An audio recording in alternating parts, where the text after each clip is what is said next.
بسم اللہ الرحمن الرحیم، صفحہ نمبر 376۔ وَتَسْتَقِرُّ بِالْإِشْهَادِ وَلَا بُدَّ مِنْ طَلَبِ الْمُوَاثَبَةِ۔ شفاء کے بارے میں اوپر بات یہ چلی تھی کہ شفاء واجب ہوتا ہے عقد بیع سے۔ شفاء کب واجب ہوتا ہے بھائی؟ عقد بیع سے ثابت ہوتا ہے، اور قرار پاتا ہے گواہ بنانے سے۔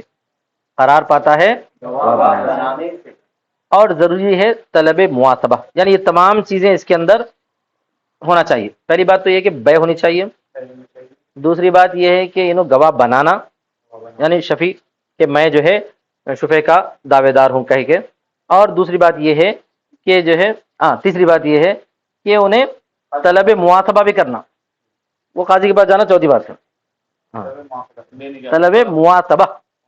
مواسبہ نے اچھل کود کرنا، اس سے پہلے اچھل کود کرنا پہلے ہوتا ہے، اس کے بعد گواہ بنانا ہوتا ہے، اس کے بعد گواہ بنانا ہوتا ہے، ٹھیک۔ اور قرار پاتا ہے گواہ بنانے سے، ولا بد من طلب المواثبۃ، اور ضروری ہے مواثبت کا طلب کرنا، لانه حق ضعیف، اس لیے کہ شفاء جو ہے کمزور حق ہے۔ کئی کا حق ہے؟ خریداری کا حق ہے۔ اس کمزور حق کو مضبوط کرنے کے لیے آپ کو دو تین کام کرنا پڑتا۔ پہلا کام تو یہ ہے کہ وہاں پہ طلب ثابت کرنا کہ میں لوں گا، بھائی دوسرا کیسا لیتا، میرے بازو کا گھر ہے یا میری شرکت والا گھر ہے، میں حقدار ہوں، اس طرح۔ اور گواہ بنانا، کس بات پر گواہ بنانا؟ اوپری تفصیلات آگے آئے گی۔ گواہ بنانے کے اندر جو ہے دو چیزوں پہ گواہ بنانا رہتا، ایک تو ہے کہ گھر کے فروخت ہونے پہ گواہ بنانا رہتا، اور دوسرا یہ ہے کہ میں طلب کرا بول کے بھی گواہ بنانا رہتا۔ سمجھ میں آیا؟ وہ آگے آئیں گا۔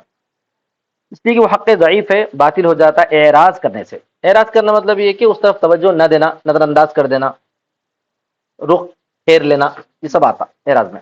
فلا بد من الاشہاد، تو ضروری ہے گواہ بنانا، والطلب، اور طلب کرنا، لیعلم بذلک رغبته فیہ دون اعراضہ عنہ، تاکہ جان لیا جائے اس کے ذریعے اس میں اس کی رغبت، یعنی اس کی سچی طلب ہے، اس مکان کو خریدنے کی طلب ہے، وہ ظاہر ہو جائے، جان لیا جائے اس سے اعراض کے بغیر، یعنی انہیں اس سے اعراض نہیں کر رہا ہے اور سچی طلب کر رہا ہے، اس بات کی وضاحت ہو جائے۔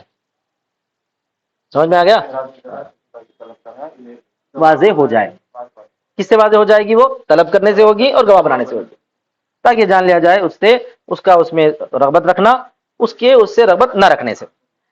وَلِأَنَّهُ يَحْتَاجُ إِلَىٰ إِثْبَاتِ طَلَبِهِ عِندَ الْقَاضِي، اور اس لیے بھی گواہ بنانا اس لیے بھی ضروری ہے کہ وہ محتاج ہوتا ہے اس کے طلب کو ثابت کرنے کی طرف قاضی کے پاس۔ انہیں طلب کرا بول کے قاضی کے پاس ثابت کرنا پڑتا کہ میں طلب کرا ہوں، ورنہ کیا ہوتا بعد میں قاضی صاحب کے پاس پہنچے، انہوں بولتے کہ گھر بکا، انہوں دیکھے، انہوں کچھ بولے نہیں، بولے تو میں ان کو خود دیتا تھا، ان کی بائے بولتا، میں خریدتا ہی نہیں تھا، ان کی مشتری بولتا۔ تو اس وقت انہوں یہ بات بتانا چاہیے کہ نہیں، میں اس وقت طلب کرا ہوں۔ کیا بتانا چاہیے؟ جیسے مجھے اطلاع ملی کہ گھر بک گیا ہے تو میں نے طلب کیا، تو اور وہ ممکن نہیں ہوتا ہے مگر گواہ بنانے سے، ٹھیک ہے۔ اس کے بعد ہے وَتُمَلَّكُ بِالْأَخْذِ، اور وہ ملکیت دے دی جائے گی لینے کی۔ اب یہاں تملکو اگر پڑھے یا تملکا سے تملکا ماضی مجھول اگر پڑھے تو ملکیت وہ دیا جائے گا، وہ شخص دیا جائے گا ہوتا، یا اگر مضارع سے ہے تو اس زمین کی یا اس گھر کی ملکیت دی جائے گی اس آدمی کو۔ کیا ہوتا؟ اس زمین یا اس گھر کی ملکیت دی۔ تم لغو بلغزی، یعنی وہ زمین یا وہ عقار، وہ زمین، وہ عقار، وہ مکان مالک بنایا جائے گا لینے کا۔ اس کا مالک کس کو بنایا جائے گا؟ اس آدمی کو لینے کا مالک بنایا جائے گا۔ اذا سلمها المشتری، جب اس کو مشتری سپرد کر دے، او حکم بها الحاکم، یا اس کو حاکم فیصلہ کر دے، حاکم معنی قاضی، عدالت فیصلہ کر دے۔ دو صورتوں میں، وہ گھر تو بک گیا، پڑوس کا گھر بک گیا، نیا آدمی خرید لیا، جیسے ہی شفیع کو اطلاع ہوئی، جیسے ہی بازو والے کو یا شفیع کو اطلاع ہوئی، اس نے طلب کر دیا کہ میں لینے کا دعویٰ کرتا ہوں، اور اس طرح گواہ بھی بنا دیا۔ اب اس کے بعد وہ گھر اس کا ہوا کیا؟ ابھی نہیں ہوا۔ کب ہوتا؟ یا تو مشتری اس کو دے دینا، مشتری بول دینا کہ ٹھیک ہے بھائی، مجھے معلوم نہیں تھا آپ پڑوس میں آپ لینا چاہ رہے ہیں، مجھے اطلاع نہیں تھی تو میں لے لیا، ٹھیک ہے آپ پڑوسی ہیں تو آپ لے لیجئے، میں اتنے پیسے سے خریدا، اتنے پیسے آپ میرے کو دے دیں۔ تو انہیں کیا کرتا؟ مشتری کے پاس سے لے لیتا، تو مشتری اپنی رضامندی سے اس کو حوالے کر دیتا۔ مشتری کیوں رضامندی سے حوالے کریں گے؟ انہیں بولتا بڑی مشقتوں سے مشکلات سے لیا، رجسٹری کرایا، سب کچھ ہوا، اب میں جو ہے تم کو کیوں حوالے کروں، میں نہیں دوں گا بولتا. تو پھر اس وقت کہاں جانا پڑتا ہے؟ پھر عدالت میں جانا پڑتا ہے. تو دونوں صورتوں میں جب تک عدالت سے فیصلہ نہیں ہوتا یا مشتری اس کو حوالے نہیں کرتا اس وقت تک انہیں وہ نئے گھر کا مالک ابھی نہیں بنتا. کب بنتا ہے نئے گھر کے مالک؟ انہیں نئے گھر کا مالک بنتا ہے لینے کا جب اس کو مشتری سپرد کر دے. یہ تم لوگوں کی وجہ تملکہ ہونا چاہیے، تاپے جو ہے پیش نہیں رہنا، پیش ہے نا، اور پیش رہنے سے مشکل ہو رہی. تملکہ بالعقد، اس گھر کی ملکیت لینے کی اس کو دی جائے گی. کب؟ اذا سلمہ المشتری، جبکہ اس کو مشتری کیا کر دے؟ سپرد کر دے، یا اس پر حاکم فیصلہ کر دے.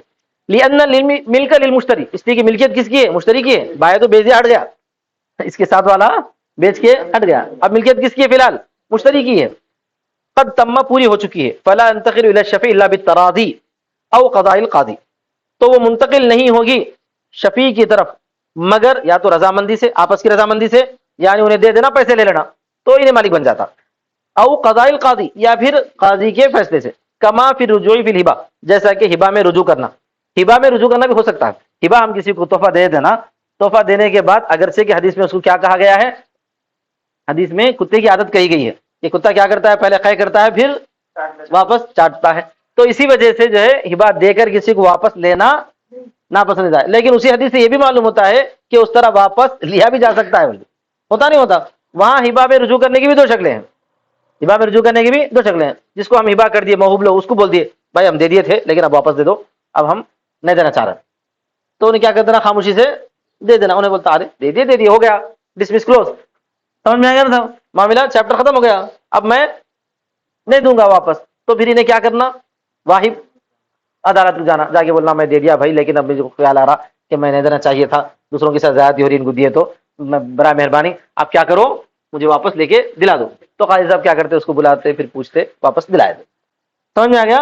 تو جیسا وہاں پر ہے قصہ ہبہ میں رجوع کرنے میں، یہاں پر شفیع کے معاملے میں بھی ایسے ہی ہے.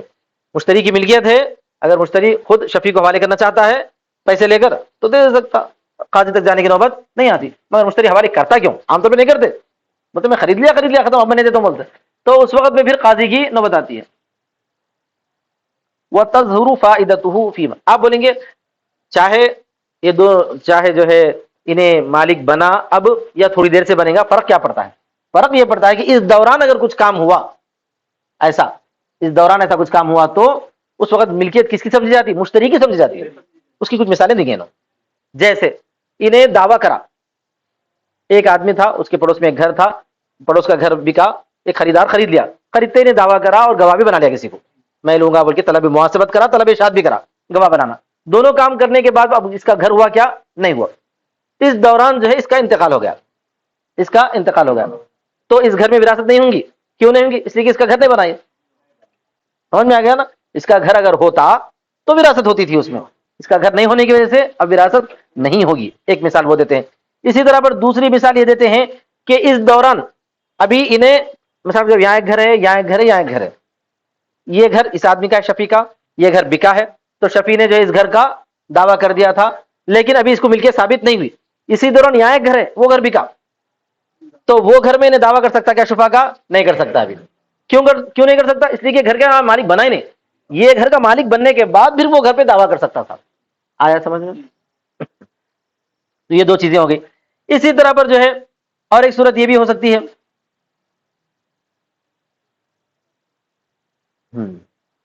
چلیے دیکھیے آگے. وَتَظْهَرُ فَائِدَةُ هَذَا، اس کا فائدہ ظاہر ہوتا ہے، اس کا فائدہ ظاہر ہوتا ہے، یعنی مشتری کی ملکیت باقی رہنے اور شفیع کی ملکیت میں آنے سے پہلے تک، مشتری کی ملکیت باقی رہنے پہلے تک کیا صورتحال آتی ہے؟ اس کا فائدہ یہ ہے کہ فیما اذا مات الشفیع بعد الطلبین، جبکہ شفیع مر گیا دو طلبوں کے بعد، شفیع مر گیا او بعد دارہ المستحق بها شفاء، یا یہ بھی ہو سکتا ہے اور ایک نئی مثال کہ انہیں خود اپنا گھر بیچ دیا. مثال کے طور انہیں شفیع تھا، بازو کا گھر بکا، اس گھر کے اوپر انہیں کیا کرا؟ خریدنے کا دعویٰ کرا، لیکن ابھی مکمل لیا نہیں. اسی دوران اس کے گھر کو گرا کھا گیا تو انہیں بیچ دیا. تب اس پہ شفا باقی رہتا؟ نہیں رہتا، ختم ہو گیا شفا. کیوں ختم ہو گیا؟ اس لیے کہ جس کی وجہ سے انہیں شفے کا دعویٰ کرا وہ خود اس کی ملکیت میں نہیں ہے. آئی بات سمجھ میں؟ ہاں ایسا ہو سکتا ہے حاکم کے فیصلہ کر دینے کے بعد، حاکم کے رضا کر دینے کے بعد اس گھر کو حاصل کر لینے کے بعد پھر اس نے اپنا گھر بیچ دیا تو بیچ سکتا ہے، کوئی حرج کی بات نہیں، کیونکہ وہ گھر اپنی ملکیت میں آ گیا اس کی. آ رہی بات سمجھ میں؟ ہاں. نہیں وہ بیچ دیا نا، پھر یہ بھی وہ بیچ دیے تم اپنا گھر، اس سے بھی خالی کر دو، نہیں بول سکتے کیونکہ اس کی ملکیت آ چکی ہے. تو شفیع کے دعویٰ کرنے کے بعد حاکم کے فیصلے سے پہلے دو تین چیزیں ہو سکتی ہیں. مرے تو اس کے ورثاء کو شفا نہیں ملتا. اسی طرح پر جو ہے، اسی طرح پر اپنا شفا والا گھر بیچ دیا تو اس گھر میں جو ہے شفے کا دعویٰ نہیں رہتا. اپنی ملکیت کا شفے والا گھر نہیں، اپنی ملکیت کا گھر بیچ دیا تو اس میں شفے کا دعویٰ اس کا باقی نہیں رہتا. یا اسی طرح پر شفے کے جس گھر میں شفے کا دعویٰ کرا اس کے گھر کے بازو کا گھر بک رہا ہے تو اس میں شفے کا دعویٰ نہیں کر سکتا کیونکہ یہ گھر اس کا اپنا بنا ہی نہیں. اس میں فی الحال شفے کا دعویٰ کون کر سکتا ہے؟ وہ مشتری کر سکتا ہے، جو نیا خریدار ہے نا وہ نہیں کر سکتا ہے کہ، مگر اس کا دعویٰ بھی اس واسطے قابل قبول نہیں ہوتا کہ اس کی ملکیت بھی تام نہیں ہے. ٹھیک ہے.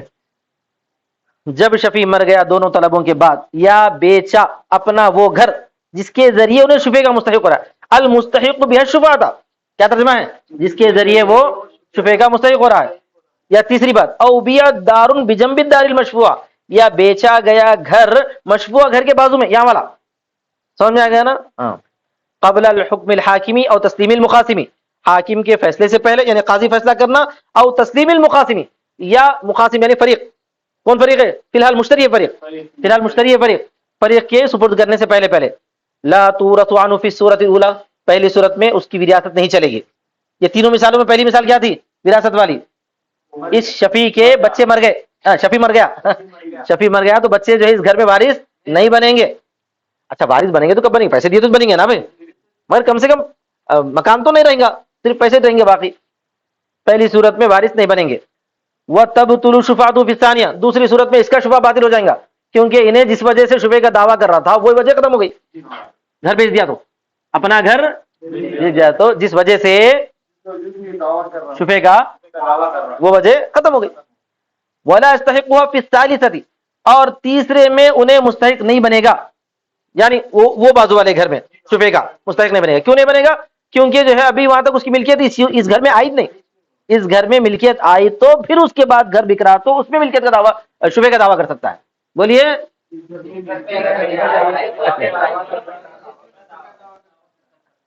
ہرا سمجھ میں بابا. ثم قوله لانعدام الملکیت له، اس کے لیے ملکیت نہ ہونے کی وجہ سے. پھر اس کے بعد مصنف کا قول ہے، دیکھو جو پچھلے صفحے میں والشفاعۃ تجب بعقد البیع بولے، کیا بولے؟ تو اس سے بات ثابت ہو گئی کہ شفا عقد بیع سے ہوتا ہے. میں بتا دیا کلی جو ہبا سے نہیں ہوتا ہے شفا، یا وراثت سے نہیں ہوتا ہے، یا اسی طرح پر مہر سے نہیں ہوتا ہے، بلکہ عقد بیع ہونا. ہاں.